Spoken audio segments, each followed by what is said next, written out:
Di awal film, pada tahun 1878, Saito bersama para polisi melakukan sebuah misi penyergapan di sebuah tambang di daerah Hyogo yang bernama Setsu. Dalam misi itu, Saito dan yang lainnya berencana menangkap seorang penjahat era Bakumatsu yang bernama Shishio Makoto. Namun ketika para polisi mulai memasuki tambang, satu persatu dari mereka dihabisi dan ditangkap oleh anak buah Shishio. Pada akhirnya, hanya Saito lah yang tersisa. Meskipun tinggal sendirian, Saito tetap melanjutkan misinya. Ia terus memasuki tambang itu hingga sampai di sebuah tempat yang dipenuhi dengan kobaran api. Di sini inilah kita akan melihat untuk pertama kalinya sosok Shishio Makoto yang sedang dicari Saito. Saito yang melihat para polisi digantung di atas kobaran api lalu menghampiri Shishio. Sebelum Saito menyerangnya, Shishio mengajak Saito untuk bergabung dengannya. Namun dengan tegas Saito menolaknya. Mendengar penolakan itu, Shishio pun segera pergi meninggalkannya. Dan sebelum pergi, ia menyuruh anak buahnya untuk menghabisi Saito dan menjatuhkan para polisi ke kobaran api.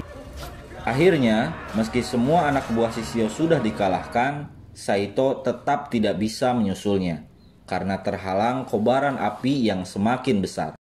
Saito pun gagal menangkap Shishio. Di suatu pagi, di dojo Kamiya Kashinryu, Kaoru terlihat sedang melatih murid-muridnya. Di waktu mereka istirahat, Kenshin dan Sano kembali ke dojo sambil membawa bahan makanan. Melihat kedatangan mereka berdua, para murid dan Yahiko langsung menghampiri Kenshin dan bertanya, kenapa ia tak mau mengajari jurus pedang pada mereka. Kenshin menjawab bahwa pada saat ini jalan pedang sudah berubah. Di masa perdamaian ini, gaya pedangnya sudah tak dibutuhkan lagi. Tak lama kemudian, Megumi juga datang ke dojo untuk memberitahu Kenshin bahwa ada orang yang sedang mencarinya. Orang itu adalah Inspektur Kawaji dari Kepolisian Tokyo. Kawaji meminta Kenshin untuk ikut dengannya karena Tuan Okubo, yaitu Menteri Dalam Negeri Jepang, ingin berbicara dengannya. Lalu Kenshin dan Sano pun pergi. Sesampainya di kantor Kementerian Dalam Negeri, Kenshin dan Sano bertemu dengan Okubo. Dia lalu berkata Shishio sedang merencanakan sesuatu di Kyoto. Sano yang tak kenal dengan Shishio lalu bertanya, siapakah dia? Kemudian Kawaji menjawab, Shishio adalah Hito Kiribatosai yang lain. Dia adalah seorang pembunuh yang menjadi pengganti Kenshin setelah Kenshin pensiun. Penjelasannya ada di film Rurouni Kenshin The Beginning, saat Katsura, pemimpin Chosu, menjelaskan pada Kenshin bahwa dia sudah punya pembunuh bayaran yang baru. Pembunuh bayaran yang dimaksud itu adalah Shishio Makoto. Kemudian, Okubo berkata, pada saat pertempuran Toba-Fushimi, Shishio juga ada di sana sebagai pembunuh dari kelompok Chosu Ishin-shishi. Dia memiliki kecepatan, kemampuan, dan cara berpikir yang sama dengan Kenshin. Namun bedanya, dia menyerang siapa saja, tak peduli lawan ataupun kawan. Karena itulah, di akhir pertempuran Toba-Fushimi, pasukan Chosu Ishin-shishi memilih untuk membunuh Shishio dengan menusuk dan membakarnya. Karena perbuatannya itu bisa mencoreng nama baik pemerintahan baru. Namun, tak lama setelah tubuhnya dibakar, salju turun dan menyelamatkan Shishio dari kematian. Ia bangkit kembali lalu menghilang di dunia bawah Kyoto. Itulah alasannya kenapa Shishio ingin menggulingkan pemerintahan baru. Lalu Okubo berkata bahwa Kenshinlah satu-satunya harapan yang dimiliki pemerintah saat ini. Okubo yang meminta Kenshin membantu pemerintah memberinya waktu seminggu untuk memikirkan permintaan itu. Dan pada tanggal 14 Mei nanti, Kenshin harus memberi keputusan. Kawaji juga berkata bahwa pemerintah akan menghargai Kenshin dengan baik. Selain itu, pemerintah juga akan membebaskan Megumi dari tuntutannya soal opium. Seminggu kemudian, pada tanggal 14 Mei di Kyoicho, Tokyo, sebuah kereta kuda melintas di sana. Kereta itu membawa Okubo yang akan pergi ke kantornya. Namun di tengah perjalanan, tangan kanan Shishio yang bernama Seta Sojiro berlari mengikuti kereta itu. Ia lalu melompat dan masuk ke dalamnya. Sojiro kemudian menyampaikan ancaman dari Shishio pada Okubo. Setelah itu, Ia menusuk Okubo hingga tewas. Tak lama kemudian, ada beberapa samurai yang menghadang kereta itu. Mereka berniat untuk membunuh Okubo. Ketika mereka berhasil menghadang kereta itu, mereka terkejut karena orang yang mereka incar sudah tak bernyawa lagi. Mereka sadar ada samurai lain yang sudah mendahului mereka. Sementara itu, Kenshin yang sedang berada di dojo berkata pada Kaoru bahwa dia akan pergi ke kantor Kementerian Dalam Negeri untuk menemui Okubo. Dia sudah menentukan pilihan untuk tidak memenuhi permintaan pemerintah. Namun, di tengah perjalanan, Kenshin melihat kerumunan warga yang sedang melihat mayat Okubo yang sudah tewas. Di tengah kerumunan itu, Sojiro tiba-tiba menghampiri Kenshin. Ia lalu berkata, Shishio hanya memanfaatkan situasi, karena kebetulan hari ini ada kelompok yang berencana untuk membunuh Okubo. Kenshin pun sadar, Okubo tewas akibat ulah dari anak buah Shishio. Sesampainya di kantor Kementerian Dalam Negeri, Kawaji mengajak Kenshin untuk mengikutinya. Ia lalu memperlihatkan pada Kenshin puluhan mayat polisi yang menjadi korban kekejaman Shishio. Melihat semua itu, Kenshin berpikir dan memutuskan untuk memenuhi permintaan pemerintah.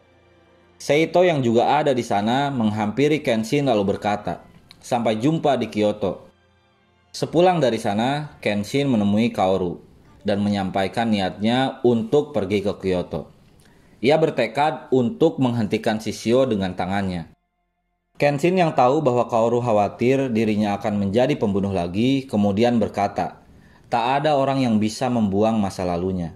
Lalu ia memeluk Kaoru sambil berkata, "Terima kasih dan selamat tinggal. Sekali lagi, aku akan menjadi pengembara." Lalu Kenshin pun pergi. Sementara itu, di dojo Kamiya Kashinryu, Sano terlihat marah karena Kenshin tak mengajaknya ke Kyoto. Ia kemudian pergi keluar dojo dengan perasaan kesal. Di tengah jalan, ia bertemu dengan Shinomori Aoshi, seorang ketua Aniwa Bansu yang berambisi untuk membunuh Himura Batosai. Aoshi lalu bertanya pada Sano tentang keberadaan Batosai. Sano yang sedang marah menyuruh Aoshi untuk pergi. Aoshi seketika membanting Sano, lalu bertanya sekali lagi. Sano pun menjawab, "Lawan aku, maka akan kuberitahu." Mereka berdua pun akhirnya bertarung dengan tangan kosong. Aoshi yang memiliki kemampuan di atas Sano terus memukulinya hingga ia terkapar. Ketika Aoshi akan memukul wajah Sano, Megumi datang dan menghentikannya. Aoshi kemudian mencekik Megumi dan menanyakan hal yang sama padanya. Namun, Megumi menjawab bahwa dia tidak tahu. Lalu Aoshi pun pergi. Keesokan harinya, Kenshin sampai di desa Odawara. Meski sudah memakai pakaian tertutup, ia tetap dikenali oleh anak buah Shishio yang ada di sana. Kemudian saat Sojiro melaporkan hal itu, Shishio langsung menyuruhnya untuk membuat penyambutan. Malam harinya, ketika Kenshin sedang mengambil air di sebuah sungai, seorang wanita mencuri sakabatonya. Wanita itu bernama Makimachi Misao. Dia adalah salah satu anggota Aniwa Bansu yang tinggal di Kyoto. Meski Misao sudah berlari jauh, Kenshin tetap bisa menyusulnya dan mengambil kembali sakabato miliknya. Misao kemudian menyerang Kenshin dan berusaha untuk mengambil kembali sakabato itu. Namun setelah tahu bahwa sakabato milik Kenshin adalah pedang dengan mata terbalik, Misao pun tak jadi mengambil pedang itu. Lalu tiba-tiba ketika Misao akan pergi, seorang anak kecil datang dan meminta tolong pada mereka berdua. Dia meminta tolong agar keduanya mau menyelamatkan kakaknya. Sesampainya di sebuah tempat yang ditunjukkan oleh anak kecil itu, mereka menemukan kakaknya dalam kondisi sekarat. Sekujur tubuhnya dipenuhi luka dan darah. Kemudian dengan terbata-bata ia meminta tolong pada Kenshin untuk menyelamatkan desanya. Tak lama kemudian, ia pun tewas. Keesokan harinya, sesampainya di desa tempat anak itu, kita akan diperlihatkan dengan kondisi desa yang sudah hancur berantakan.